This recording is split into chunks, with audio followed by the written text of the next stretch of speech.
June 9, 1944, the Normandy Bocage near the Murderate River.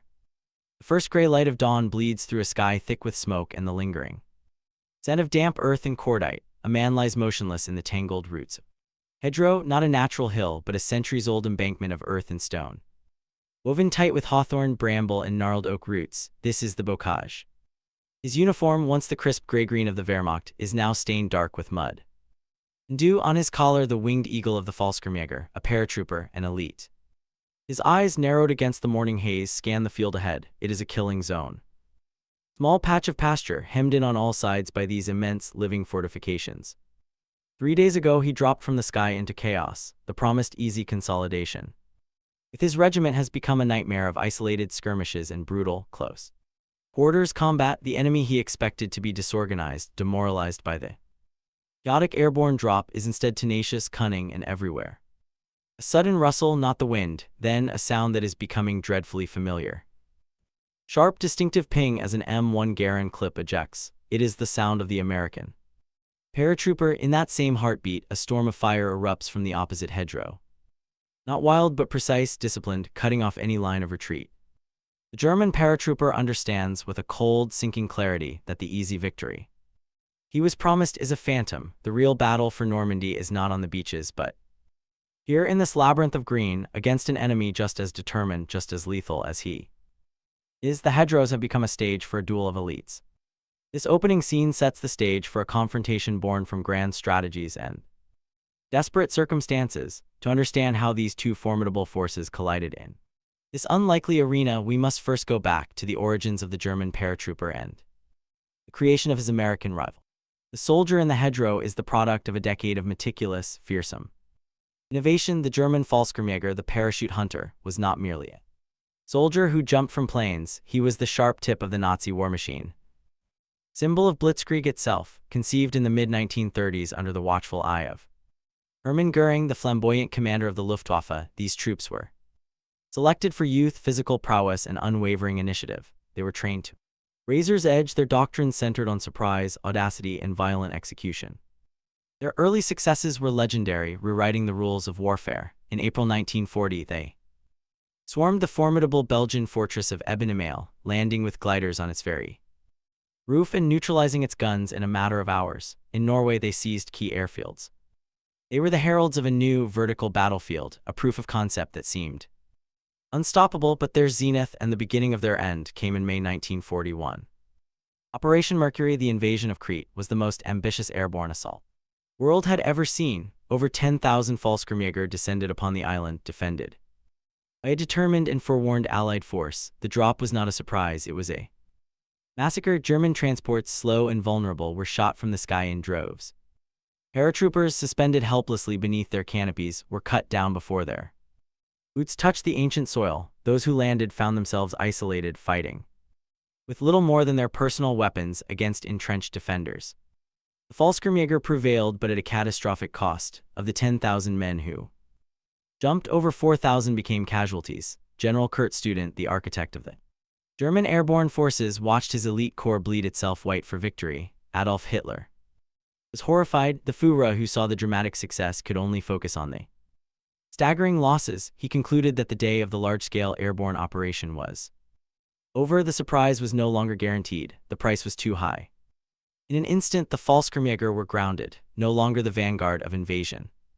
They were retasked as elite line infantry. They fought with distinction in North Africa, Italy, and on the Eastern Front, their reputation for tenacity and combat skill only growing. But they never again conducted a major parachute drop. By the time the Allies landed in Normandy in June 1944, the Fallschirmjäger and France were a different kind of force. They were still among the best soldiers Germany possessed, hardened by years of brutal warfare, but the expectation of an easy drop, of a swift surgical operation, had died on the sun-baked hills of Crete. They were now prepared for a grinding defensive battles, though they could not yet imagine the peculiar hell of the Bocage that awaited them. The German paratrooper awaiting the invasion was a veteran, cynical, and resilient. He was the hardened blade, no longer the lightning bolt, and he was positioned directly in the path of a new, untested American elite, a force born not of pre-war triumphalism, but of urgent necessity and raw, industrial-scale will. This shift in German doctrine created a vacuum that a new airborne power was poised to fill, a force forged in the immense productive fury of the United States. Shall I continue to the second section of the context, focusing on the American 82nd Airborne? While the Fallschirmjäger were being tempered in the early fires of the war, the United States Army watched, learned, and began its own rapid, monumental mobilization. There was no pre-existing American airborne tradition. It had to be built from the ground up, and it had to be built fast. In the summer of 1942, the 82nd Infantry Division, a storied unit from the First World War with a roster of soldiers from all 48 states, earning it the nickname All-American, was reactivated and selected for a radical transformation. It was to become one of the nation's first 5 airborne divisions. Its commander was a man who embodied both the new spirit of American armor and the unyielding demands of airborne leadership, Major General Matthew B. Ridgway. Soldier Ridgway was tall, lean, and possessed of a fierce, almost paternal devotion to his men. He did not ask for anything he was not prepared to do himself. He would jump with them, train with them, and lead from the front, under his command. The 82nd Airborne was forged at training camps like Fort Benning, Georgia, and later in the simulated battlefields of rural America. The training was brutal, designed to weed out the faint of heart. Men learned to pack their own chutes, jump from vibrating C-47 Dakota aircraft, and hit the ground ready to fight as a cohesive unit, no matter where they landed. The 82nd was a unique blend of American society. It was a mix of farm boys and city slickers, college graduates, and laborers, all united by the shared, unspoken knowledge that they were volunteers for a uniquely dangerous mission. They were not conscripts. They were a self-selected elite. Their equipment was a reflection of American industrial ingenuity, the reliable semi-automatic M1 Garand rifle that gave them a formidable rate of fire against bolt-action rifle-equipped Germans, the compact, effective M1A1 bazooka for anti-tank work, and the iconic Willys jump uniform and M2 jump boots. Their baptism by fire came not in France but in the Mediterranean. In July 1943, the 82nd Airborne conducted its first major combat jump as part of Operation Husky. The invasion of Sicily, it was a disaster of navigation and weather, high winds and anti-aircraft fire scattered the airborne armada over a huge area of southern Sicily. Paratroopers landed miles from their objectives, many drowning in the sea, others dashed against rocks. It was a chaotic, bloody introduction to war that bore haunting similarities to the German experience at Crete. Yet from that chaos, the 82nd learned invaluable, hard-won lessons. They proved their resilience, forming ad hoc squads and platoons to attack targets of opportunity. They fought with a tenacity that surprised their German and Italian opponents. A few months later, during the Salerno landings in Italy, the 82nd conducted a second, more successful jump at Salerno to reinforce the beleaguered beachhead, further solidifying their reputation as a reliable fire brigade. By the spring of 1944, the All-Americans were in England, preparing for the greatest invasion in history. They were no longer green recruits. They were veterans, tempered the fires of the Mediterranean. They had learned the brutal calculus of airborne warfare, that no plan survives first contact, and that victory belongs to the side that can best adapt to chaos. Under Ridgway and his dynamic, aggressive assistant division commander, Brigadier General James Gavin, the 82nd was honed to a fine edge. They studied maps and sand tables of Normandy, of a region called the Cotentin Peninsula, and of 2 small rivers, the Murderette and the Douve. Their mission was critical: to land on the western flank of the invasion beaches, to secure the causeways leading inland from Utah Beach, and to prevent German reinforcements from crushing the amphibious landings before they could establish a foothold. They knew the German Fallschirmjäger were there, waiting. It was to be a clash of 2 elites, but only one had recent experience with the terrifying chaos of a night combat. Drops. The 82nd Airborne was about to leap into the unknown, into a labyrinth where their individual courage and small unit initiative would be tested against a formidable enemy and a terrain more defensive than any fortress. The stage was set for a collision in the dark, where the ambitions of 2 elite forces would be shattered and remade by the ancient, unyielding hedgerows of Normandy. Shall we now examine the specific angles of this impending conflict, beginning with the terrain that would define it and the men who would fight in it? No commander studying his maps in England or Germany could have fully comprehended the tactical reality of the Norman Bocage. From the air, it was a beautiful, Quilted patchwork of small, irregular fields, a pastoral landscape. On the ground, it was a claustrophobic, multidimensional maze designed for defense, each field typically no larger than 200 by 400 yards was enclosed by a hedgerow or bocage. These were not simple hedges, they were earthen embankments, often 5 to 15 feet high, reinforced by ancient, thick roots and crowned with a dense, tangled mass of hawthorn, brambles, and small trees. They were virtually impassable to vehicles and infantry alike, channeling all movement into few narrow sunken lanes, or Kemen's crew, which dipped between the hedgerows, creating perfect ambush corridors. This terrain nullified the advantages of conventional warfare. It broke up lines of sight, making artillery spotting difficult and long-range tank or machine gun fire nearly impossible. It isolated battles, turning the wider conflict into thousands of small, savage firefights between squads and platoons who often could not see the field next to them. For the defender, it was a godsend, a single machine gun nest dug into the base of a hedgerow and covered by snipers in the foliage above could hold up a company for hours. For the attacker, it was a nightmare of constant, close-range exposure. The bocage was a defender's paradise, and in June 1944 the Germans were the defenders. The German paratrooper facing the 82nd Airborne was, man for man, one of the finest infantry soldiers of the Second World War. The debacle at Crete had not diminished his fighting spirit, it had hardened it. By 1944, the Fallschirmjäger divisions in Normandy, like the 91st Air Landing Division and the remnants of the 6th Parachute Regiment, were a mix of seasoned NCOs and officers from the Eastern Front and young, fanatically indoctrinated new recruits. They were led by men like General Wilhelm Falley of the 91st and the aggressive Lieutenant Colonel Friedrich von der Heydt of the 6th Fallschirmjäger Regiment. Their training emphasized marksmanship, immediate aggression, and initiative, the Auftragstaktik that was a hallmark of German military doctrine. They were masters of terrain, experts at camouflage and constructing interlocking fields of fire.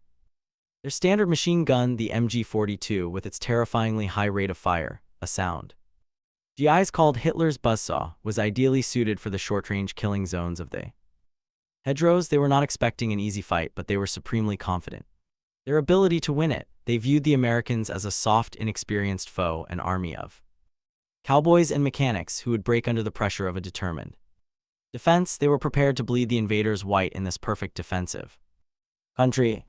In stark contrast to the homogeneous, state-forged German ideal, the American paratrooper was a unique individualist. He was a volunteer motivated by extra pay, the lure of the badge, or a simple desire to be where the fight was toughest. The 82nd was a melting pot, but it was a melting pot forged in the fires of shared hardship. They had endured the humiliation and terror of the Sicily drop, and they had learned its most critical lesson: self-reliance.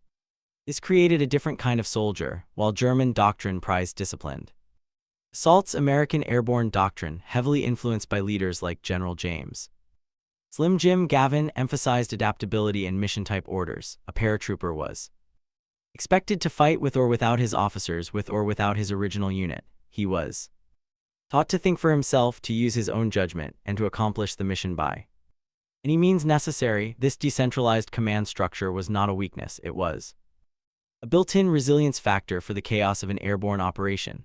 Armed with the semi-automatic M1 Garand, a paratrooper could unleash a volume of fire that could overwhelm a German squad relying on Bolt-Action-Mausers. They were not the hardened veterans of a half-decade of war like their German counterparts, but they were smart, tough, and uniquely equipped to thrive in the confusion that the bocage and a scattered drop would inevitably create. The stage was set for a brutal contest between a hardened defensive master and an agile adaptive attacker, a contest that would be decided not just by the men but by the tools they carried and the leaders who guided them. Shall I continue to the second section of the angles, focusing on the weapons and the command philosophies?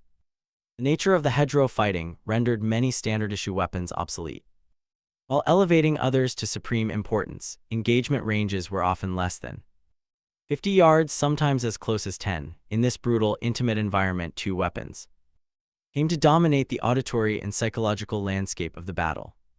For the Germans, it was the MG-42 general-purpose machine gun. Its design was a masterpiece of brutal efficiency, firing 7.92 rounds at a cyclic rate of 1,200 rounds per minute, more than twice that of the American Browning M1919. Its sound was not A rhythmic tapping but a sustained, ripping tearing cloth roar, a single MG-42, expertly sighted in a hedgerow base with clear fields of fire across a pasture, could pin down an entire American platoon. Its terrifying rate of fire created a beaten zone that was virtually impassable. In the Bocage, where maneuver was limited to few predictable channels, the MG-42 became the linchpin of the German defense, a scythe that could harvest men in seconds. Against this, the American paratrooper had his own advantage, the volume of fire delivered by the M1 Garand rifle, while the German infantrymen relied on the slower bolt-action Karabiner 98K. Every American squad member wielded a semi-automatic rifle. 8 men could fire 80 aimed rounds in the time it took a German squad to fire 20. This created a suppressive hammer of fire that could, if applied with courage and skill, allow a fire team to maneuver close enough to silence the German machine gun with grenades, a bazooka round, or a point-blank assault. Other weapons became critical. M1A1 Thompson and the grease gun for room clearing, the hand grenade, the true equalizer in a hedgerow breach, and the M9 bazooka, which gave the lightly armed paratroopers a chance against German armor. The battle would be a brutal contest between the German buzzsaw and the American hailstorm. The battle was not merely a clash of sergeants and riflemen, it was a contest of wills between two distinct command philosophies. For the Americans, the intellectual force was Brigadier General James Gavin, the 82nd's 37-year-old assistant division commander. Slim Jim was more than a soldier, he was a scholar of war, a man who had written the Army's pre-war field manual on airborne tactics. He believed in aggressive, immediate action. His famous order was to march to the sound of the guns. Gavin understood that in the confusion of a scattered drop, passivity was death. He personally jumped with his men, and on D-Day he became a legend, roaming the battlefield with a rifle in his hand, rallying scattered groups of paratroopers and leading them personally into the fight for key objectives like the Lafayette Causeway. He was the embodiment of the airborne spirit: lead from the front, adapt, and attack.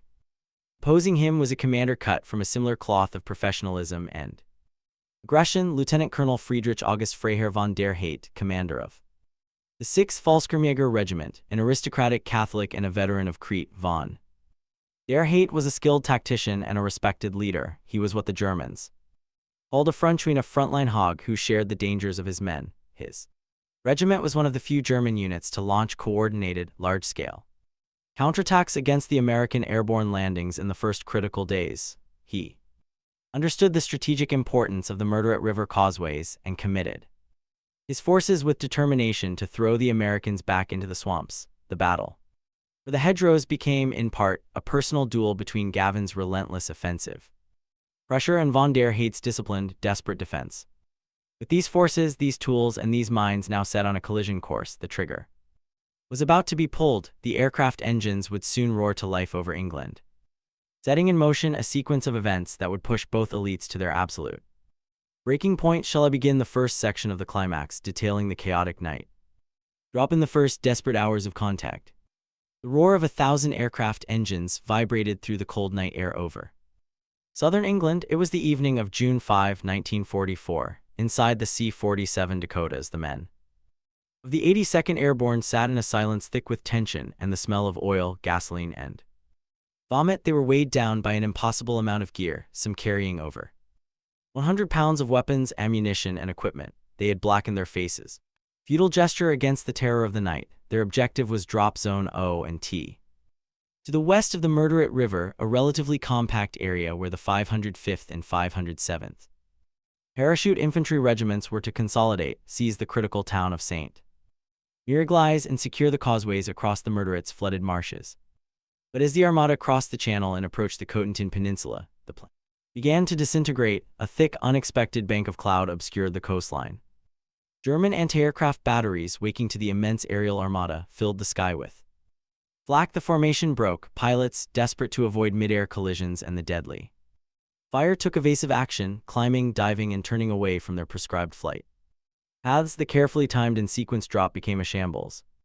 The green jump light flicked on. Go, the stick commanders shouted, pushing men into a howling slipstream. But for thousands, they were not over their drop zones. They were scattered across dozens of square miles of Normandy, from the eastern side of the Murderette to the very outskirts of Utah Beach. Paratroopers landed in isolated farmyards, In the middle of German bivouacs and, most terrifyingly, in the vast, intentionally flooded fields flanking the Murderette River, men laden with heavy equipment drowned in 6 feet of water, their struggles silent beneath the din of battle. Others became entangled in trees, suspended helplessly, easy targets for German patrols. The element surprise was total, but so was the disorganization. This was the moment of supreme crisis. The carefully crafted plan was dead, but this was also the moment the 82nd's training paid its bloody dividend. The individual paratrooper, the adaptive amalgam, came into his own, isolated, alone, or in small mixed groups. They did not panic. They adopted the mantra, gather and march to the guns. They used their distinctive metal cricket snap noisemakers to identify each other in the dark. Sergeants took command of privates, men from different companies and regiments formed impromptu squads. Their mission, burned into their minds, was simple: find the enemy and fight. General Ridgway landed alone, spending his first hours gathering a small force. General Gavin, after a hard landing, immediately began organizing attacks with whoever he could find. The battle for Normandy began not as a coordinated military operation, but as 100 small, vicious firefights in the pitch-black Norman night. A squad of paratroopers would ambush a German patrol on a sunken lane. A lone sniper would pin down a platoon from a church steeple. The Germans, particularly the 91st Air Landing Division and the elements of the 6th Fallschirmjäger Regiment, were initially confused. Reports flooded in of landings everywhere. The very chaos of the American drop created a paralyzing uncertainty, but the German veterans were quick to react. They moved to secure their own key objectives, the bridges and causeways that crossed the Murderette River. They knew that controlling these choke points was the key to containing the invasion. The first critical flashpoint ignited at a stone bridge in manor house called La Fière. This unassuming location, a narrow causeway spanning the Murderette's marshes, would become one of the most fiercely contested pieces of ground in the entire war, the fulcrum upon which the battle would turn. The initial chaos was giving way to a desperate struggle for the key terrain that would decide the fate of the entire Utah Beach landing. The focus of the entire conflict in the American sector was now converging on a few hundred yards of road and river. Shall I continue to the second section of the climax, detailing the brutal fight for La Fière and the turning of the tide? As dawn broke on June 6, the strategic picture was one of utter confusion, but one point of critical importance was clear to both sides: the La Fière Causeway. This was not a bridge in the conventional sense, but a narrow, raised gravel road, barely wide enough for a single vehicle, stretching for 500 yards across the flooded Murderette River Valley. On the eastern side was the sturdy stone Manoir de la Fière. On the western side, higher ground led to the town of Coquigny and the road network that German reinforcements would use to counterattack. If the Germans held this causeway, they could strangle the American expansion from Utah Beach. If the Americans held it, they could break out into the rest of the Cotentin Peninsula. The first American elements to arrive, a ragged collection of paratroopers from the 507th and 508th Regiments under the command of Lieutenant Colonel Charles Timms, had secured the eastern end of the causeway and the manor house on D-Day morning. They dug in, facing west. Almost immediately they came under pressure. Elements of the German 1057th Grenadier Regiment, supported by Fallschirmjäger and, most alarmingly, a handful of armored vehicles, including at least 2 French-made Panhard armored cars, began probing their positions. The Americans, with little more than rifles, machine guns, and a few bazookas, repelled several disorganized attacks throughout the day. But the Germans were organizing. Lieutenant Colonel von der Haidt, recognizing the vital importance of La Fière, began concentrating his elite 6th Fallschirmjäger Regiment for a decisive blow. He understood that a direct assault across the exposed causeway would be suicidal. Instead, he orchestrated a pincer movement. While pressure was maintained from the west, other German units, including the 91st Division's assault battalion, began moving across the Murderette further south, threatening to envelop the American defenders from the rear. The situation at La Fière became desperate. On June 7th and 8th, the Americans at the manor house were under constant mortar and machine gun fire. German snipers picked at any exposed movement. The armored cars, though lightly armed, provided devastating direct fire support that the American bazooka teams struggled to neutralize. One Panhard was eventually disabled by a bazooka round at point-blank range, but the pressure was unrelenting. The American perimeter shrank, casualties mounted. Ammunition ran low. For a moment, it seemed the elite Fallschirmjäger would succeed in sealing the breach. It was at this critical juncture that General Gavin arrived, taking personal command. He understood that Lafayette was the linchpin. He scraped together every available man. Cooks, clerks, engineers, and scattered paratroopers to reinforce the defense. He also orchestrated a simultaneous, desperate fight just a mile to the south at the smaller crossing of Chef DuPont, where another isolated group of Americans was holding on by its fingernails. Gavin himself led a bayonet charge there, a stunning act of personal leadership that cleared a German machine gun nest and stabilized the precarious line. But the defining moment at Lafayette came on the morning of June 9th. The Germans had finally consolidated their forces for a major, coordinated assault from the west. Fierce artillery and mortar barrage pounded the American positions around the manor. Then the infantry came, not in a disorderly rush but in a disciplined, determined advance. The Fallschirmjäger, using covering fire and movement, began to overwhelm the forward American outposts. The fighting devolved into point-blank grenade duels and savage hand-to-hand combat in the ditches and hedgerows surrounding the manor. The American line began to waver. It was the moment of maximum peril. In response, Gavin authorized a near-suicidal counterattack across the causeway itself. Company of the 325th Glider Infantry Regiment, newly arrived and green to combat, was ordered to fix bayonets and charge. They advanced into a storm of steel. German machine guns zeroed in on the narrow road, scythed through their ranks. The attack faltered, was reorganized, and went in again. It was a brutal, costly sacrifice, but it bought precious time and drew German attention. The true turning point was orchestrated by a junior officer, Captain Robert Ray. Gathering a mixed force of paratroopers, he led them not across the deadly causeway, but through the chest-deep, swampy waters of the flooded Murderette to the north, outflanking the German positions. At the same time, other American units attacked from the east, finally linking up with the beleaguered defenders. This coordinated pressure from the front, the flank, and the rear broke the German assault. The Fallschirmjäger, having committed their reserves and taken staggering losses themselves, were forced to withdraw from the eastern bank. The causeway was at last firmly in American hands. The back of the German counterattack in the 82nd sector had been broken. The path was now open for the U.S. 90th Infantry Division to begin its push across the Murderette to expand the beachhead. The elite German paratroopers had thrown their best punch at the Lafayette causeway, and the All-Americans, through sheer tenacity, adaptability, and raw courage, had held. The climax of the battle had passed, leaving in its wake a landscape of carnage and a profound shift in momentum. The cost of this victory, however, was etched into the very soul of the causeway and the surrounding fields. The ground around the Lafayette Manor and the causeway itself was a testament to the ferocity of the fighting. The narrow road was littered with the detritus of war, shattered equipment, discarded bandages, and spent shell casings that formed a metallic carpet. But it was the human cost that defined the scene. American and German dead lay intermingled in the ditches, in the hedgerows, and in the shallow foxholes they had fought from. The air was thick with the cloying, sickly sweet smell of death and cordite. For the 82nd Airborne, the price of securing its D-Day objectives had been staggering.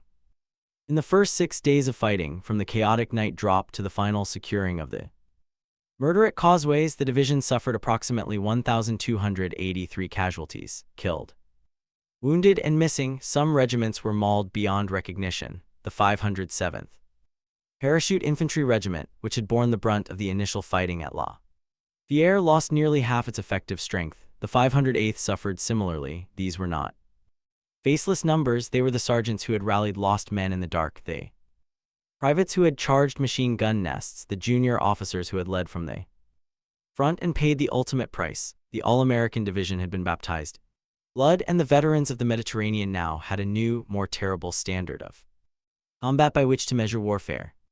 The German forces, particularly the elite units that had carried the counterattacks, fared no better. The 6th Fallschirmjäger Regiment under von der Heydt was shattered. Its companies were reduced to platoon strength. The 91st Air Landing Division, which had been positioned to crush the airborne landings, was itself broken and rendered combat ineffective. Its commander, General Wilhelm Falley, killed on D-Day itself in a firefight with American paratroopers. The German High Command's plan for a swift, decisive counterstroke to throw the Allies back into the sea had died in the hedgerows and marshes of the Murderette River. The Americans had not just held their ground, they had systematically destroyed some of the best infantry formations Germany had in Normandy.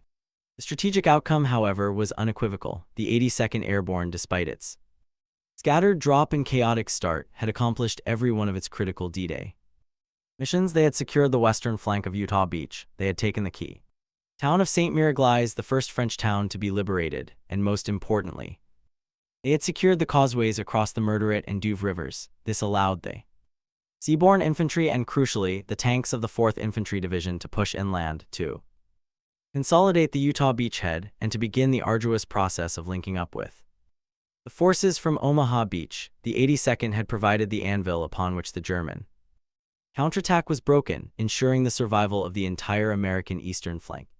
Normandy. The battle had proven a brutal but decisive victory, yet for the men of the 82nd there was no rest. The Hedgerows still stretched westward, and the Germans, though bloodied, were far from defeated. The fight had forged a new reputation for the American paratrooper, one that would echo through the rest of the war. In the days and weeks that followed the stabilization of the Murderette line, the 82nd Airborne was not withdrawn. They continued the grim yard-by-yard advance through the Bocage, pushing the Germans back towards the port of Cherbourg. The fighting remained brutal, a relentless series of squad-level actions in the same oppressive hedgerow country, but something had fundamentally changed. The fear of the unknown was gone, replaced by a hardened professional confidence. The paratroopers now knew they could not only survive against the vaunted German elite, but they could defeat them.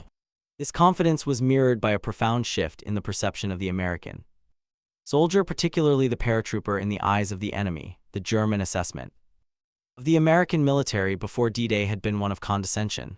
They were viewed as tactically naive, poorly led, and lacking in the hardened spirit for a sustained infantry fight. The battle in the Hedgerows shattered this illusion. A captured German officer's diary, later recovered, contained an entry that was becoming commonplace: "The American paratrooper is a much better soldier than we expected. He is resourceful, uses the terrain well, and fights with a tenacity that is alarming."